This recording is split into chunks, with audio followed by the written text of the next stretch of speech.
Welcome to another edition of Scherable. I'm your host, Bill Scher, another late night, freezing cold back porch edition.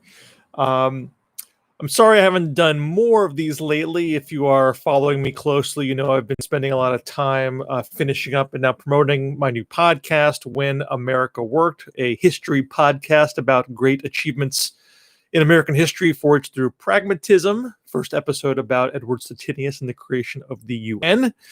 So please, you can find it on all your favorite podcast services as well as on Scherable.com. So that has distracted me, but I'm a little unmotivated to pontificate during cabinet season. Because I just have a general distaste for second guessing a president's choices. A president who I support. If it's a president you don't like, you hate all their choices, of course. But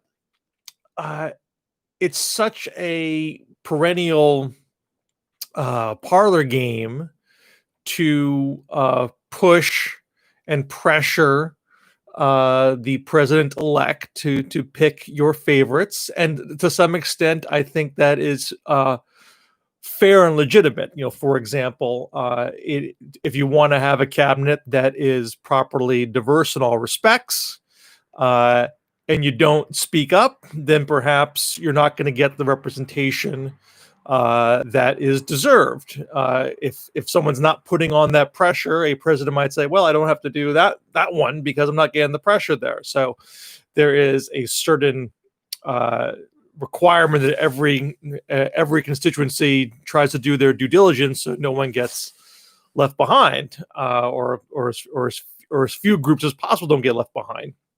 So I understand that. I don't question it, but it does make a president's job very difficult, because particularly a Democratic president, which Democrats are very proud of being the party of diversity, and that sets a high bar for when a Democratic president gets into office, as well as other elected officials, governors, Congress people. They all have pressure on them to have diverse staffs, and that again, pressure is appropriate. But when you're putting together a cabinet, you have to try to meet those representative benchmarks while you're also trying to find qualified people. People don't have certain baggage that's going to get them tripped up in confirmation hearings, fair baggage or unfair baggage. And then you have the added complication in this incoming presidency, a Senate which you don't even know who's going to run the place while you're making your appointments. And if it goes in a way you don't like, Republican control, then you need to get the Senate Majority Leader to put your nominations on the floor, let alone get enough votes to have them be confirmed. So there's a lot of hurdles to have to overcome here, which is going to make the process very tricky. And so also all that just makes me sympathetic to the person who has to make the decisions. But again, I don't fault people for that kind of lobbying based on representation.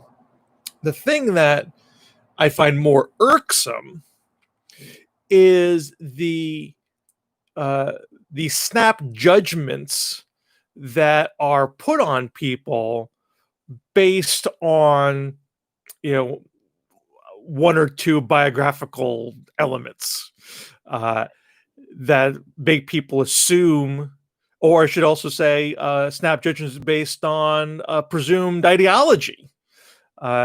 People assume, well, this person said this or believed that in a previous time, therefore they're going to make all of these decisions that I don't like.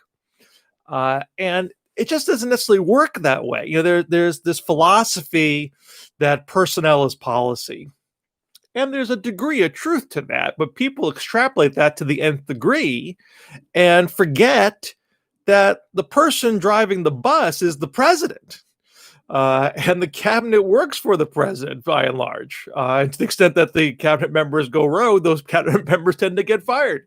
Uh, so uh, one real stark example of this was in the Obama administration when Obama picked a Republican for transportation secretary, Ray LaHood, and a number of people in the environmental community, they didn't necessarily, bring the knives out, but there was definitely grumbling, more off record than on record, that he was the wrong guy. He wasn't going to be as progressive. He wasn't going to be the right guy to help with the Recovery Act, all the stimulus money coming in.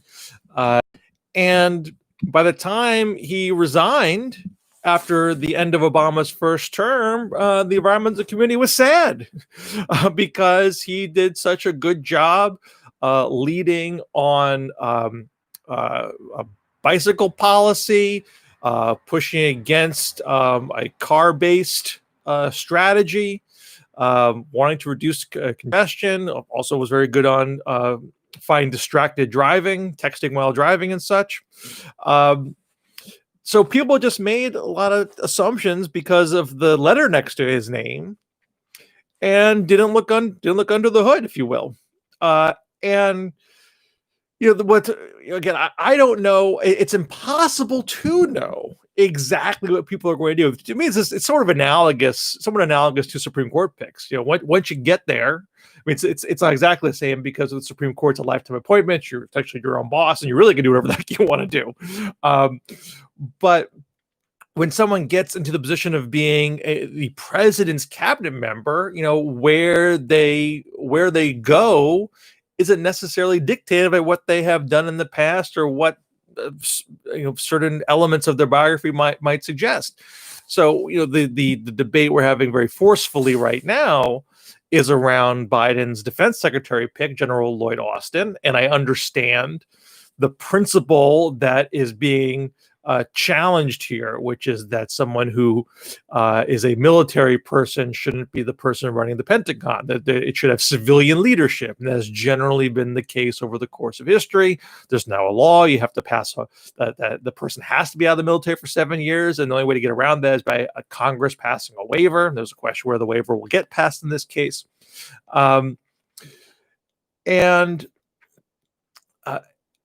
It's not that I think someone who is too close to the military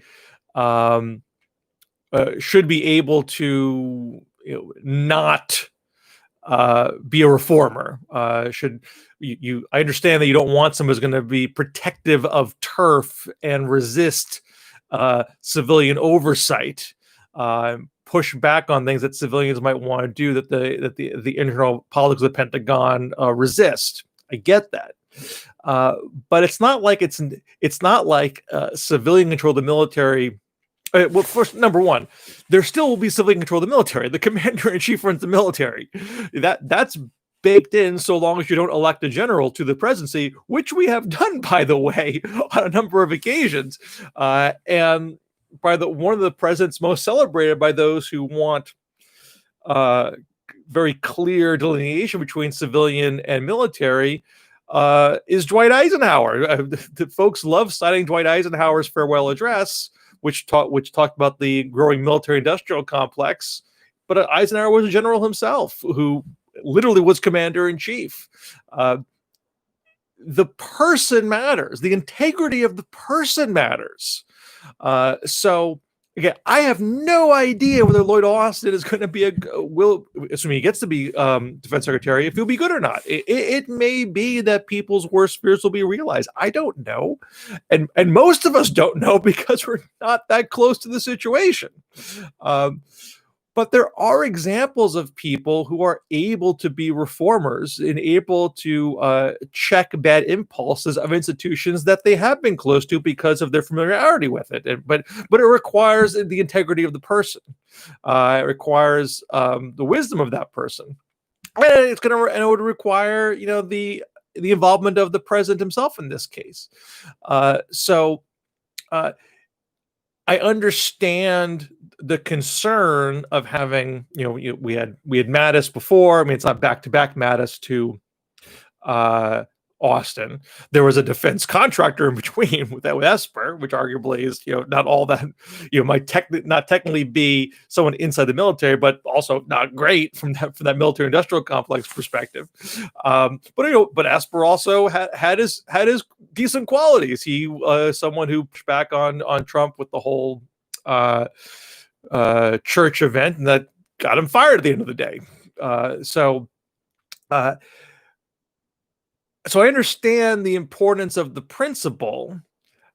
I am very reluctant to become to have that principle become a victim of tunnel vision, where nothing else matters but that one principle being adhered to in a rigid way.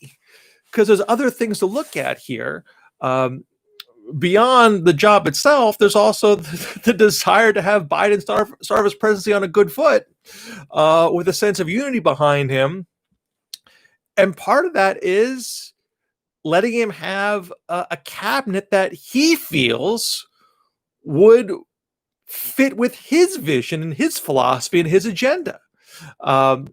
We have a system where the cabinet is not solely the purview of the president. There's a reason why there is a confirmation process that goes to the Senate. So, so that principle, president gets who he, someday she wants, that's not sacrosanct either. There are times when you do have to draw a line. But I wouldn't draw that line on an abstract principle without there being some concrete evidence that this particular person is going to do something that would seriously compromise our ability to have a democratic country that's not under the thumb of the military. So I would slow the roll on trying to make a point. It's one thing to have a concern, it's one thing to raise it, it's one thing to have it be debated. But do you really want to give Biden a embarrassing defeat that would question, that would undercut his political capital, his authority, the presentation he wants to show to the world, as far as what his foreign policy and national security policy would be? Based on something abstract. That's where I would suggest we pause, because you just don't know. You just don't know how people are going to do once they get into those jobs. I got a question here in the live chat. Can you answer a question on the January 6th vote count? The GOP has the unprecedented support of one senator to challenge a given state. What is the process? There's a good long blog post about this on lawfare.com. I actually tweeted out a couple of weeks ago. Forgive me, I forget the author's name.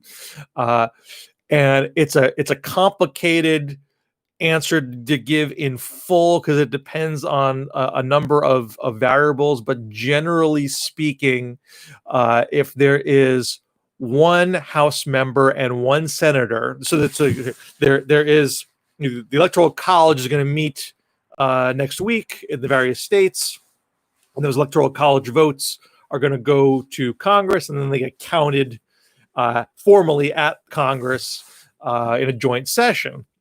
And a state's electoral count can be challenged if there is a written objection by at least one House member and one senator. And if that happens, there is a 2-hour debate with each chamber. There's a House debate and a Senate debate, and they come together and they vote. And in this case, since there are no competing slates of electors, it would require a majority vote from both chambers after that 2-hour period to reject that electoral vote count, which is not going to happen. I mean, it's certainly not going to happen by the Democratic House. And even in the Republican Senate, presumably you would have at minimum Collins, Murkowski, Romney joining Democrats to throw out any kind of challenge. And so it probably just is a 2-hour hiccup in the process, not something that's going to be that big of a deal. I think there is an interpretation where each individual state challenge could get its own 2 hours. And so if there's 3, 4, 5, 6 challenges, that might lengthen things a bit. But it's more annoying spectacle and not something that would actually prevent Biden from becoming president in relatively short order. In fact, this has happened. This happened nominally in 2004 and in 2016. There was the attempt in 2000 that no senators joined in on, and that was awkward for Al Gore, telling the House members they had to pack it in. So I would expect that some senator's going to join. I know Mo Brooks in the House is already planning to do something, and he has to get a senator. I imagine he'll get it, but it's not going to end up stopping Biden from becoming the president of the United States. Thanks again for listening to this edition of Scherable. If you like it, please subscribe to the YouTube channel. Please contribute financially to my Patreon at patreon.com/BillScher. And please subscribe to the new podcast, When America Worked, which you can also find on Scherable.com, as well as iTunes, Spotify, Stitcher, TuneIn, or your other favorite podcast service. Talk to you soon. Take care.